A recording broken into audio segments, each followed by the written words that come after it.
Do you read me? Be advised, you are coming in weak and unreadable. Say again, Com Tower. This is Pacho. Do you read me? Pacho, this is Com Tower. I read you Lima Charlie.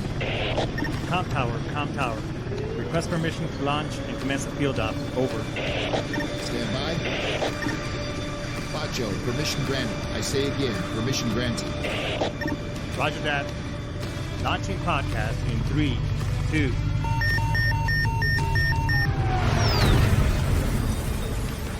You are now entering the field op with your host, Pacho Correa, Chief Warrant Officer 3, United States Marine Corps retired.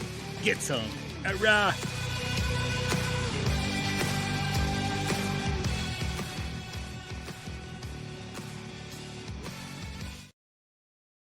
All right, get some. What's going on, everybody? Another amazing week is almost over. Friday night's Eve, baby Friday, but goddamn, it's almost the weekend, right? Aren't we excited? It's great. Hey, Luke, we got an amazing show for you today.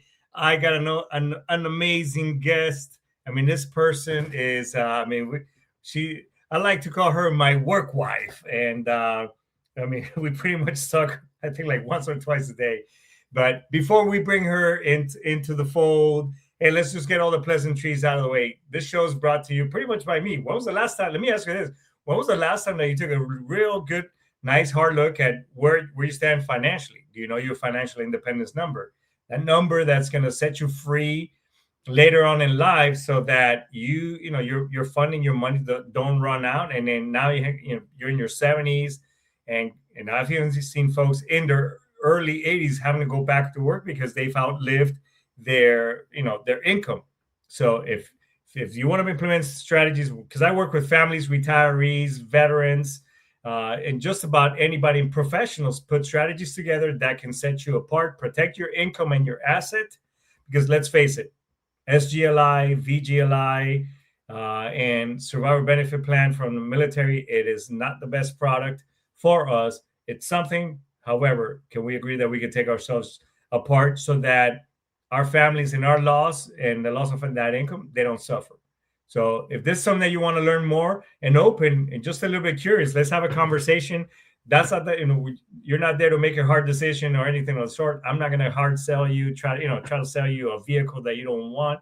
If it makes sense, great. If it doesn't, that's okay too. No is okay. So it's all on the show link bio. You could go to my link tree, book yourself. I'll give you a 1 hour free strategy session. We can talk about some amazing things. Again, if it makes sense and you're open and you want to implement some things, let's talk. Other than that, I also help veterans apply for the VA claims and benefits. And by the way, I got some amazing news today. Not sure if you guys remember one, Marine Corps veteran, Larry. As a matter of fact, he just called me today and the guy's in his 80s, after many, many years of him just getting 40% rating. And that was just for tinnitus. I think the VA just kind of say, hey, you're pretty late in life. We just gave you this. Very minimal payment, which is something better than nothing. Today he called me and we got him finally to 100% disability. And he's also going to get back paid. And not only that, on top of that, that will qualify him too for in-home caretaker, a couple of other things. So it was really amazing news. So I was super stoked. It made me really, really happy. So, but the point being, folks, is that it's never too late. Regardless if you've been out of service 10, 20, 30 years, you can still apply. And these are benefits that you earn because you gave this amazing country of ours your body, mind, soul, and spirit. Why not get compensated for it so that, you can family live better? Maybe you want to start investing, applying some other things and whatever else. So hit me up on the show. I can definitely show you how to fish. This is a learning piece because by you learning, you can do it on your own. This is something that I do for my brothers and sisters, paying it forward. So keep that in mind and apply ASAP. All right. So I think that's pretty much it. All the pleasantries. Look, last thing is that in this show, we talk about anything, everything, whether we agree to disagree. That's the great thing about the American Constitution. It gives us our right to agree or disagree. So if you like what you hear, like, subscribe, and follow. You can follow me on TikTok, Instagram, Facebook, LinkedIn. I'm not on Snapchat. That's just way too much social media stuff for me. But You can find me anywhere. Or if you don't like the show, you don't like this sexy Desi Arnaz accent, that's okay. Swipe left. Perhaps go to situated.com and check one of the shows out there. So, but hey, let's talk. Let's have a conversation. Let's listen. All right. I think that's pretty much it. So, hey, this person she's my sister from another mister. I mean, she is amazing. She's got a PhD, an ABC, a PPE. I mean, the lady's done it all. She is a plethora of knowledge. I mean, the lady also does AI thing. I mean, she's got one of them brains that we used to call in the military. She's got like a 20-pound brain, super smart person. So let's bring Miss Dr. Cheryl Hobbs to the show, baby. Brr, brr, brr, brr. So, I always like to say Pacho's in the house. That's right. That's right. Cheryl, thanks so much, or Dr. Hobbs for everybody else. The doctor's in the house. Tell us a little bit about yourself, because you got an amazing, you got a very rich and very colorful background. I mean, you're pretty much, man, it's like, I want to be you when I grow up, because I'm still growing. Well, Pacho, I'm just so honored, number one, to be here with you on this show. It is just such an amazing opportunity. And, I always like to say this because I don't take freedom for granted.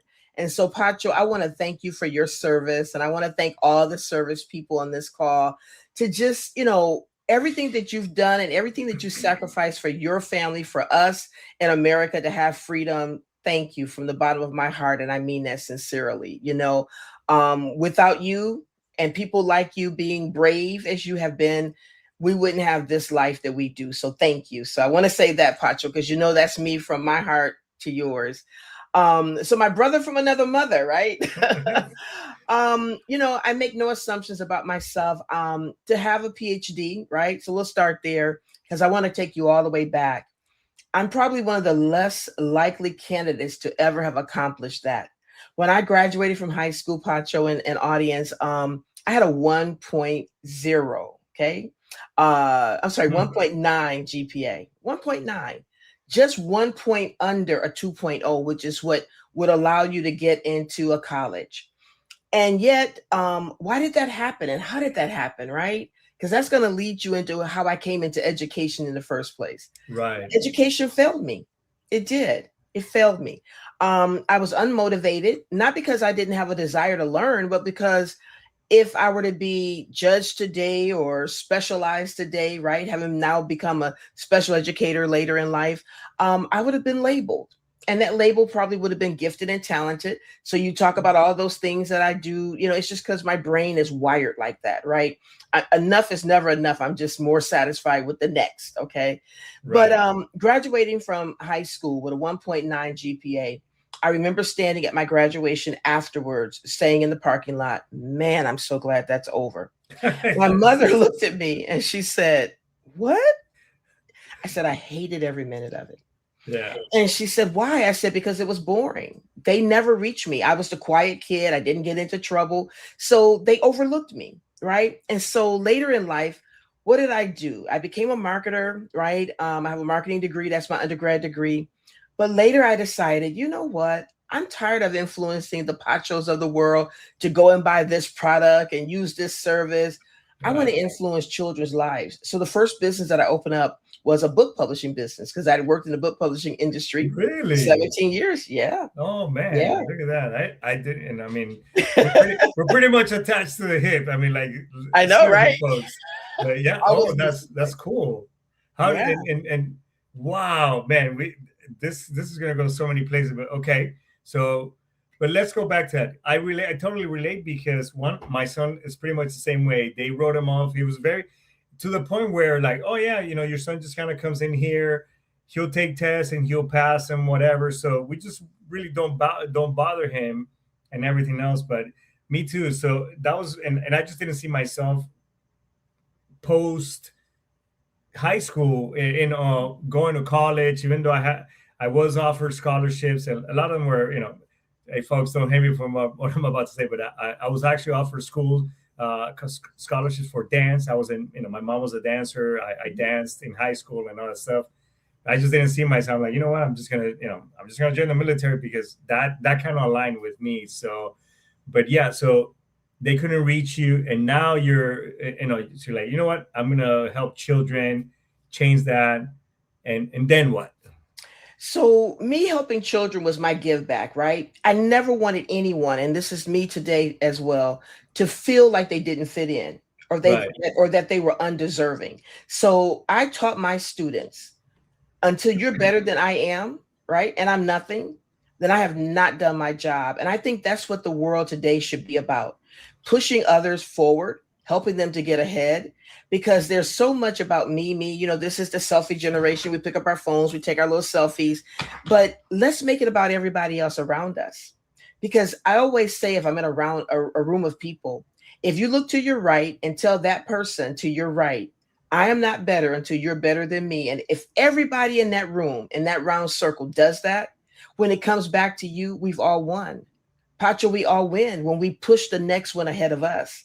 And so to me, that's the give back. And so, now I'm in this space of real estate and all these other things that I do, the CRMs, the technology, but it's all about giving. It's all about making the life better, for everyone else. And to me, that's my success. If there's a story to be told about my life, I want that story to say she gave, and she gave her all to the last day she breathed. That's awesome. So let me repeat that. I am not better until you're better than me. That's right. I just wrote that down. For real. That's for right. reals. I wrote it on my little self-improvement agenda and everything else. And it's true. I think that if we all took a better approach, where not so much, and I think that's why we're joining some of we're sitting in the same seats and it's kind of running in the same circles. Yeah, it's true. I mean, you never know when things are going to come back your way. It may be 1, 2, 3, 4, whatever years. It doesn't. You got to do it in an altruistic type of way. In other words, you don't expect anything back, and because we've all been burned before. It's like, man, why do you keep doing this? Why, don't do that. You're gonna get burned. And it's like, well, I mean, it's me. It's part of me. Why would I stop being, that if that's my essence and that makes me a better human being? I'd rather take the getting burned, I guess, so to speak, than not question, like, man, could I have been to your last point, could I have been a better human being and making a difference while I was still alive? You know what I'm saying? Mm-hmm. So I agree with you 1,000%. I'm going to tell you something. So I'm very visual. So I'm looking at this desert right in your background, your backdrop. And when I see that desert, I see a field of opportunity, right? Because I always want to see that glass half full, right? Never empty. But at the same time, knowing a desert to be what it is, I see a challenge. And so if we turn our challenges, you hear people talk about turning your lemons into lemonade and all that. But if you look at that, instead of seeing that it's a desert and that it's hot, your mind over matter, which I know is what you've had to do, right? Being out there, as a Marine, you didn't get that far to where you are today because you just sat on the sideline. You took that chance. And that's what I encourage people to do. Take a chance. Do what you've always dreamed of. Like I said, I started out with a book publishing company, right? Why did I do that? Because within every single person, there's a dream. There's a hope. There's a promise. And yes, we've been hurt. Yes, we've got battle wounds, whether you've been in a force of some sort, like you guys, but we all have battle wounds, right? Is it the pain of rejection? I was rejected from a baby, my dad, because I was like, there's 3 months between my sister and I, right? So my dad, you've heard that song, Papa was a Rolling Stone, wherever you know the song. Yeah. Well, that's me. And so up until the day he died, he still rejected me. I was not listed in the obituary because there's like 14 of us. So, he planted, like that field you see right there, that desert, he planted children all over the planet. But at the same time, I could choose to be a victim or I could choose to be a victor. And that's why you see victory right here. Victory. Yeah. I claim the victory every day I wake up. I put my hands up in the sign of a V and raise it up and say, God, I want to thank you for yet another day that I could meet a Pacho like I met you on that day and help and do what I can to make someone else's life better than mine. And if I do that, I feel like I'm blessed. Amen. Let me ask you something, kind of sticking with the education kind of, and you being an educator yourself for many years as well.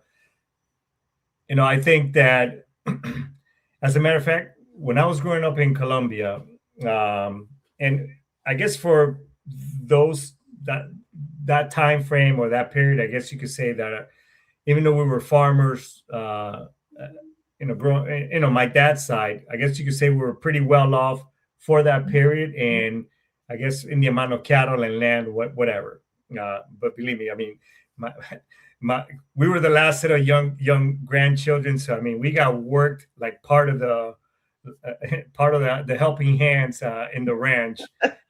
But I used to go to a little school that is now, and actually, when I go back to the farm, that one of the houses that one of my family members lives at, the little school, my grandmother donated the land. But so I remember going up there, and it was like, and I'm dating myself, but Little House on the Prairie. Remember, they used to have, all the school grades, all in that. I would go periodically there as a kid, and different schoolwork and whatever else. There was no grades. However, I know the school system changed at the turn of the 19th century, because I mean we're in the 2000s, and I think it was much better back then because it was a la carte or tailored per individual. Hey, Johnny, here's your homework, blah blah, and then little Susie, But then when they kind of deviate up and the Rockefellers got involved with the school system, I think it just kind of stifled that open, free, creative thinking. I mean, just from your standpoint, what do you think of that? So when I think about education, right, I remember when I was in college learning about teaching and learning and all of this.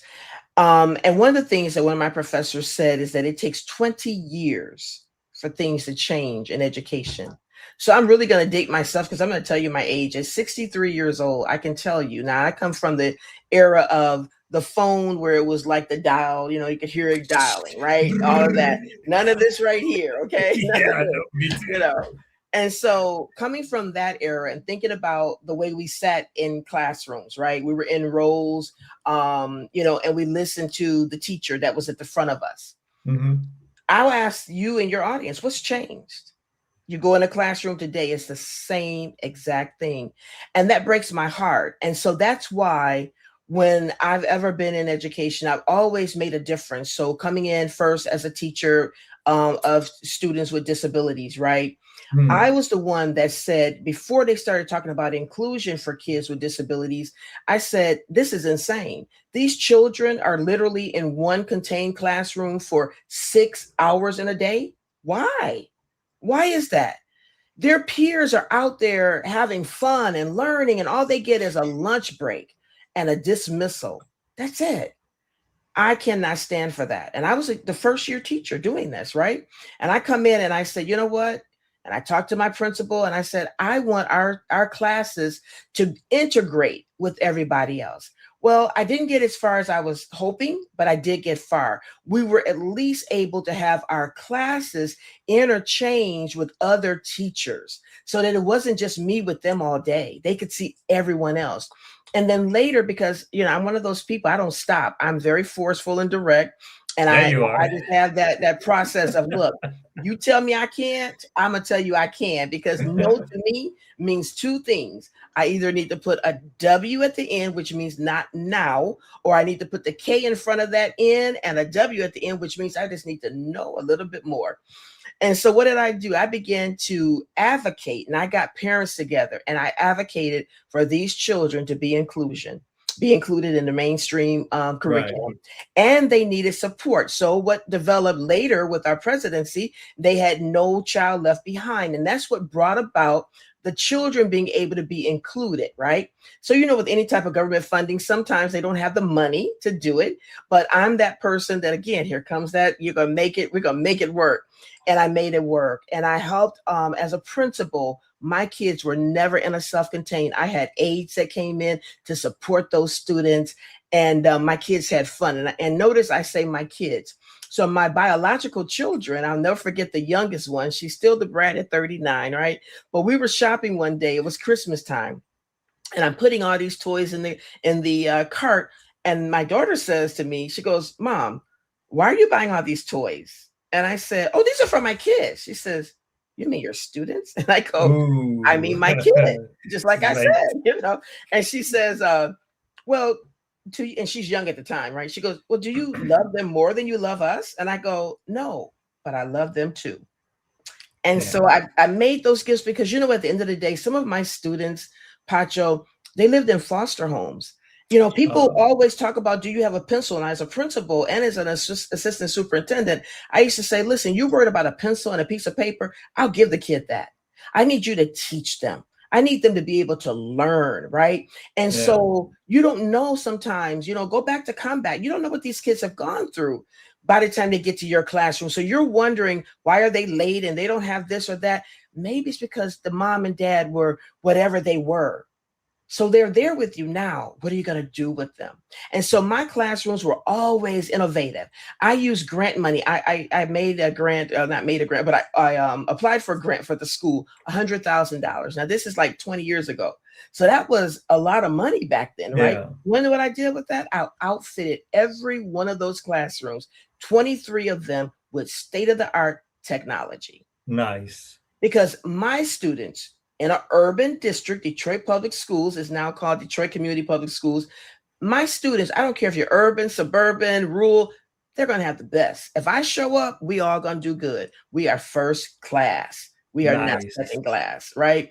And so to me, I think about, for example, just making the difference. Like, what are we doing, right? When I say Pacho's in the house, Pacho responds because why? I've called his name. I've made him feel important. And he's the greatest thing that I'm seeing in that moment. When we do that to people, Pacho, I don't know what you've been through all day, but you can brighten up that smile at that moment, right? Yeah. Forget about what maybe is hurting you in that time. No, 100%. And I'm doing a course, it's fun since I started doing this. I mean, I was somewhat of an avid reader and I guess lifelong learner, as they call it in the military. But it's since I started being in finances, and it's true, leaders are readers. People who are very rich, whatever. I mean, they're constantly reading. But it's true. And one I did read in a course that I'm taking right now. He says, "Hey, when you talk to that individual, you answer the phone. Cheryl." Or Steve, what's up, man? And even if you don't know that person, because I do cold call. When I do cold calling, Mike, and they're like, "Oh, yeah, hey, what's up?" I'm like, "Mike, dude, I've been trying to get a hold of you." Like, "Oh yeah, who's this? It's Pacho, man." That's blah, right. blah. And they're like, and you're right, it does, because you don't know, what that person's gone through.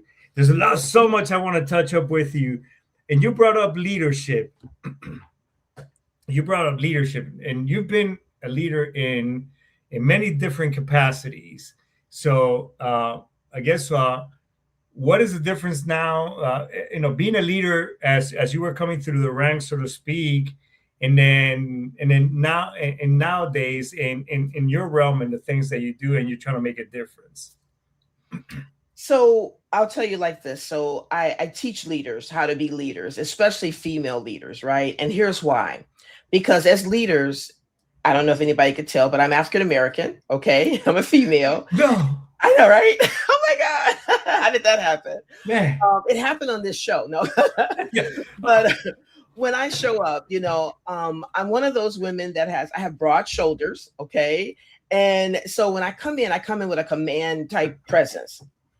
I don't do it intentionally. It's just the way my genetic makeup is. Hey. And so when I walk in the room, automatically people, Pacho, have sized me up one or two ways. They can't stand me because for whatever reason, I think I'm this or that. And I'm thinking, no, dear, you think that. I don't think I'm anybody, Right. When people speak good of me or whatever I've done, I'm like, oh, I don't know. That's not me. I don't know. That's just crazy. But I find that in leadership, I teach women, you already have the power. You've got the position. You've got the title. Because in our society, regardless, they see men as being that stern person. and they see women as being the nurturer. So show up. You've got the wisdom, you've got the knowledge, whatever you bring to the table, but show up in a way that invites people in, that brings them into a space of comfort, a space where you listen to them and you help them and you're serving them. You know, a lot of times in leadership, people don't like to think about that, but leadership is serving. It means that I am, washing your feet, right? Because you got to get out there and do what you have to do. It means that I take a humble road because, again, it goes back to if we all build up on the talents of one another. Like, I am not afraid of smart people who are smarter than me. I want you in the room. You want to know why? Because you know what I don't know. And then we put our combined knowledge together. That's a powerhouse. Like, just imagine the things that we can do, right? So if we're building something, you know how to put the engine in. Good. I can put a door on, right? You can put the wheels on. So, everybody. And now what? The car runs. But when you become intimidated by strong people, or you become intimidated by people you perceive as being smarter than you, that's when you fail. So when you take that road of Pacho, tell me what I don't know, help me to do what I can't do, then now we're building something fantastic. And it's long lasting. And there's no, I'm not jealous of you and you're not jealous of me. We're in this together. You sink, I fail, we all mess up, right? But if you succeed, we all grow and we all get better. And so that's what I think about with leadership. And I also wish that people who are in leadership would take off the commanding force of trying to just dictate. Like, that day is gone. I don't know if you know about these young people today, but they're not going for it.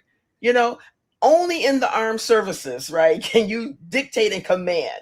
But out here in this other part of the world, in civilian land, you have to come in with a kinder approach because people are wounded. People are hurting, and they've already had a boss like that one, and they don't need you to be the next one. And so the resistance, so you bring people in, invite them in their space. But how do you do that? Like you said, Pacho, and the way I do it in real estate, when I call you, I don't know who you are, but I'm like, Pacho, how are you today? Listen, I heard you were looking for a property that's located at 233, whatever it is, right? And then what does Pacho say? Pacho goes, hey, because Pacho thinks he's just met a friend. Because guess what? It's genuine, because if he talks to me long enough, he will have met a friend. I can't tell you that not one of my clients in real estate or whatever industry that I'm working in at that time are not still with me today as a friend. And that to me is very important. So I don't meet a person, right? And I look at you, Pacho, I learned so much from you. Like today with this podcast, I admire you. You're reaching people, and you started out with reaching to them like, I'm just here to help you by educating you. Whatever you decide to do, and so much, and you've helped so many people to become wealthy. And Pacho, I just say hats off to you and salute because your heart is so kind. And this is unscripted. Earlier this morning you said we don't talk twice a day. Pacho, I think it's like 6. I don't know what your husband, my husband and your wife are saying, but it's exactly. We're texting, we're calling. Why? Because of the genuine connection. And one of the things that I said to you that is so important to me is that this is genuine. Like, we are genuine. The people who we say we are, we say we're here to help you, and we are. There's nothing in us that's saying we're out to get you. No, you've already been gotten by enough people. When we show up, we're not going to be the next one. Hell yeah, that's what I'm talking about. So, you talk about you mentioned something yesterday about the importance of building and connecting. So, and build, and I know we've been building and kind of visiting and connecting, trying to build a big, huge community. So why is it important to connecting one another and kind of branching out and reaching out within your resources? Because like you said, I don't know everything, and neither do I, but I got a guide. So can you, why is that important? Why is connecting with one another important in building a network? Because isolation is only contained with your own knowledge. Right. So when you isolate yourself, all you are equipped with is just what you have, right? So if you think about the expansion model of life and just thinking, you have to go out and you have to learn how to employ other people in your space, right? And sometimes because we have been hurt, you touched on that earlier, because we've been hurt. And again, remember I told you I was rejected starting from a baby. So rejection to me is huge, right? But I had to learn through rejection that, Cheryl, you can't discount people because they make a mistake or because they fall or they don't do this or that or meet your expectation. You have to just go ahead and say, you know what, to a point now, because God's still working on me. But to a point, you have to say, you know what, you still bring so much to this table, and I'm going to take down whatever it is that's making me on edge, and I'm going to listen to you, and I'm going to try to help and see what I can do. And most of all, just open up myself. So if each of us does that, then now what's happening? We're now building a network of support, because business ownership is very difficult. I just had this conversation with my daughter, and I said, at the end of the day, you get to go to your workplace, and whether you stay in that, we call it the water cooler in our time, right? Maybe it's their phone or their time. I don't know, right? Maybe they're on Instagram. But whatever you're doing, you're still at the end of that week or 2 week or whatever, you're going to get a paycheck. Mm-hmm. In the business that I'm in, if I don't work, I don't get paid, right? But we know what she said to me. She said, but at the same time, mother, because she's my correction lady. She says, at the same time, mother, remember, you have that flexibility that you can do what you need to do when you need to do it. So it balances, right? So we need everybody in the room to be able to do just that, balance us. If everybody thought like Cheryl, I don't know why they don't, Pacho, but anyway, if everybody thought like me, it would really be a boring world. And that's the honest to God truth. Because sometimes I don't like me. Okay. And sometimes I think my ideas are not the best ideas. So I need a Pacho and other people in the room to say, Cheryl, because I'm going to teach you guys something. And when I say guys, ladies, whoever, Cheryl, you say it like this. That's a great idea, but maybe this is not the right time. See, that's a leadership tip right there, right? I didn't knock your idea down and say, oh, Cheryl, that is the dumbest thing you could ever have said. I just said, Cheryl, great idea, just maybe not right now, right? So you temper it with an opportunity for that person to rethink that idea and maybe come forward, or maybe somebody else says, well, you know what, I was thinking about this or that. How does this sound to everyone? And when you put it in that way, remember, we don't need a bunch of commanders running around. There's a reason why in your hierarchy, you've got levels, right? You get to this stage, that stage, into, hey, we're the commander in chief. But you have to get to that point, right? And so organically, when everybody is just kind of connected and interconnected, it's a beautiful place. I tell you, I've said this to you before. I love the optics. When the four of us together as two couples, the optics are amazing, and I'm sure people look and go, oh my God, look at this. And we're like, this is a wonderful thing. We are happy. God is good, So that's what I think it is. When we bring more people into space, it invites everybody in and it makes the world a better place. Yeah. No, and it's funny that you say, hey, let's when I read somewhere a long time ago, hey, instead of saying that, well, sir, I think you're a blooming onion at the moment, say, that's let's explore let's explore a little bit further how you came to that idea and see if we can revisit that. But you're not really telling hey, I mean, come on, seriously, you know what I'm saying? What were you thinking? So you mentioned something early in our talks, and another reason why I want bring you on the show is you've been kicking around the idea of being a podcaster, kind of joining the platform. So hey, everybody, stand by, because I mean she's got something great coming. But yeah, tell us about it, and what is it that's kind of what's the message and the things that you want to put out there. Well, thank you, Pacho. And you notice I didn't mention that because to me, I'll tell you why. I just want to talk to people. Yeah. I just want to bring them in. I just want to talk about what's interesting to them.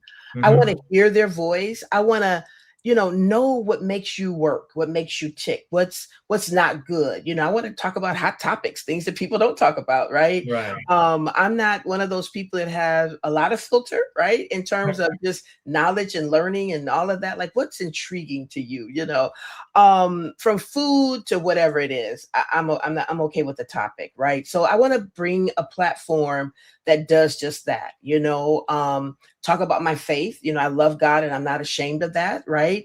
Talk about, anything that is the hot topic, what's going on with whoever in today's files or whatever it is, I want to know, I want to talk about that. And because I think people deserve to have a voice. I'm really big on voice. When I did my dissertation, I went back into the city of Detroit to be able to talk to the children, which were now adults, right? Who had been told that first time they were being put in special education. I wanted to know, how did you feel as an African-American male at 5 years old or 15 or 16 or whatever age you were at? How did that make you feel? And I wanted to hear that voice. So voice to me is critical and it's very key. So I want to listen to people, Pacho. I want to hear what they have to say. And I want them to have a place that if they're hurting, they can talk about that hurt. And, I can try to offer some words of encouragement and always lead people to one way. And that way is victory. And for me, it's through Jesus Christ. But it's the victory that helps people regardless of whatever walk or whatever religious faith you are. Victory is for everybody. And I want them to know that. No, and I think that's amazing. Being an advocate, like in this platform, we talk about anything, everything as it pertains to veterans, and it's okay to agree to disagree. I'm not here to impose whatever. Because sometimes like, that's interesting. Okay, well, I want to understand your point. Tell me about it. I mean, in a day and age, I think technology is great. We use our phones and devices for many great things to accomplish a lot of stuff. But I think it's just made us just a little bit too much like, okay, we need to know the information now, or somebody has okay, well, I disagree and this is why. And it's just like, I'm like, dude, why can't we just talk to each other and communicate? You know what I'm saying? And I think that's a great idea. And I'm super excited to know more about your show and as it develops, and we'll have you here to kind of kick it off as well. But I do want to briefly get quick, because now you do many different things, for your realtor. Up until recently, I didn't know that you had a very tech background, because I'm developing the next robot, and the Terminator, and I was like, what is going on? So tell us a little bit about that and how you can help people, because I think you're licensed, you can help them from other states and other things. So I'm very loyal, right? So yes, I have different licenses, right, to do different things. But focusing on the real estate, we'll just go there. For example, there's a reason why people in real estate or just sales in general, they work hard to pass that exam. The Florida real estate license is one of I think it's the second hardest test to take from the state, besides the bar exam. That tells you the rigor, right? Mm-hmm. And so I'm always looking for opportunities to give back. And for as hard as that test was, I failed the test the second time. So let me tell you why I failed it the first time. Because again, I was taking another state license test exam. And at the same time, which is the same thing I did when I was in education, right? And I passed one and failed the other. Right. Because I'm just that overachiever person. Right. Yeah. Crazy. I know. Right.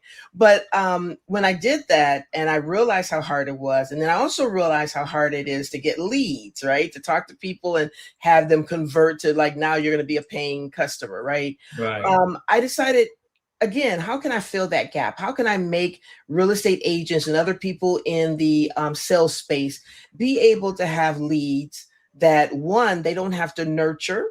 Okay, so this feature that I'm putting together will be a CRM that'll have an AI solution to it, that the time that advertisement generates into a lead, the AI agent will immediately talk to that person and cultivate that lead and book the lead on your calendar.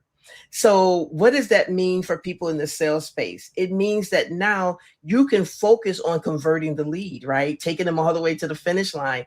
And I will have provided a solution for you to do that. What does that mean for people with agencies, whether it's a real estate agency or a brokerage, or whether it's a life insurance agency or brokerage? It allows them and their team to have a solution, Pacho. And again, I'm very solution oriented. Remember, victory, life solutions. Okay. But that's me, again, seeing a need and filling it. And that's what entrepreneurship and solopreneurship or business is all about. I tell people, because I do, I help people with certification who are minorities and women and all of that. And I volunteer for SCORE, and I do that where I'm able to help them to see that when you put yourself out there in that space, here's how you can help other people to get their businesses started and to grow. And so that to me is why I do what I do. And so this CRM is going to do just that for people in business, because everybody, I don't care if you're selling plumbing services, okay, or engineering or electrical services, where you go out to the house, you're going to need this CRM that's going to generate those leads. Yes. Well, let me, as we're getting ready to wrap things up, and by the way, we're definitely gonna bring you back because this has been a really amazing show. Oh. But so right quick, what advice would you give someone who feels stuck in life or their career? Wow. You know, so I love that. I love that question, because so often we are our own worst enemy. And we're like the tires that are rolling around in the mud, trying to get out and can't get out. And we've pushed the gas pedal, we put the brake on, we've reversed it, we've tried to go forward, and it just seems like it doesn't get through. But I'm going to say to you today, step out of yourself, get behind yourself like you would with that vehicle, and push yourself out. Damn. Because sometimes help is not coming. You may just be the help you need. And what is that? Instead of having a fixed mindset, have a growth mindset that says, I can, I will, and I have. And when you have that, you have the victory. Man. So it brings me to motion because it's real for me, Pacho. I want everybody to have the victory. I wake up every day saying I have the victory. Now, that doesn't mean that I have not had life-stopping events in my life, because I have. We lost 6 people in 6 months in our family. But through it all, we claimed the victory. So that's what I would say to your audience. It's yours. God damn, you are an overcomer. Don't let anybody stop you, because you have the victory. You have it. It's yours. Sorry. No. But it's real. It's really real for me. This is not fake. I can't put on a face. I could put this shirt on, I could put on, my eyelash, mascara, but I can't put my heart on. It's real. That's what I want. That's beautiful. That's beautiful. So if someone wants to reach you, Cheryl, how can they do that? Well, they can reach me at victorylifesolutions.com by looking on my website, or they can call me. I'm not afraid to give you my phone number. My phone number is 954-800-5677. That's 954-800-5677. And the fact that I gave you my number tells you I'm that real person. Okay. Like I tell people all the time, look, you either like this or you don't. This is as good as it gets, or as worse as it is. Here I am. But I thank you, Pacho, for the opportunity. If there was one person that could hear my truth and feel my heart, mission accomplished. Wow. I love you, Dr. Hobbs. I love you. My brother from another mother, and you call me your sister from a mister. God is good. And Daryl is right up there too, man. Yes. Huge shout out to my man, Daryl. 45 years, that's my honey, right? Man. Now, 45 years, you don't get to where we are because you didn't have struggles. Mm-hmm. You get to where we are because we overcame those struggles. We were separated for 10 years, Pacho, right? Wow. But God brought us back together. So that's a miracle and a testimony. But that's for another story, because there may be someone that needs to hear that story. Yes. Cheryl, we'll definitely bring you back. This has been a great, man. Yeah, we're gonna talk some more after this, because now you got my mind like, oh man, because every time we get together, it's like, oh, we could do this, we could do that.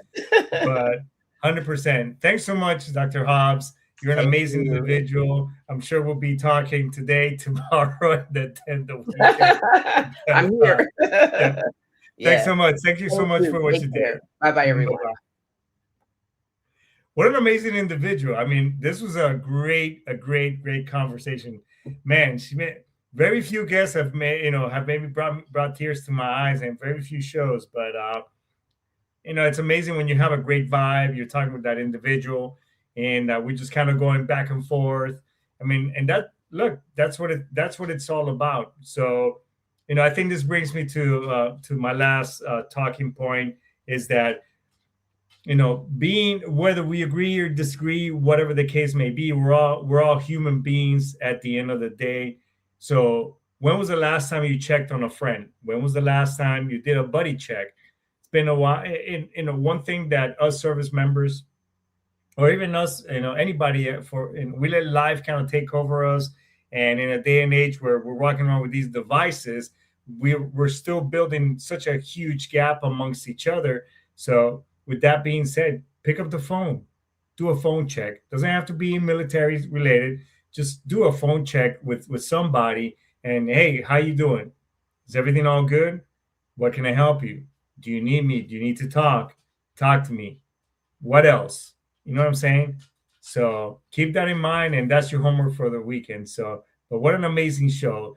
With that being said, everybody, I think we're going to index right over here. So, Ice Tomas, Daisuke. I'll see you later next week. All right, get some. Bye-bye. Peace.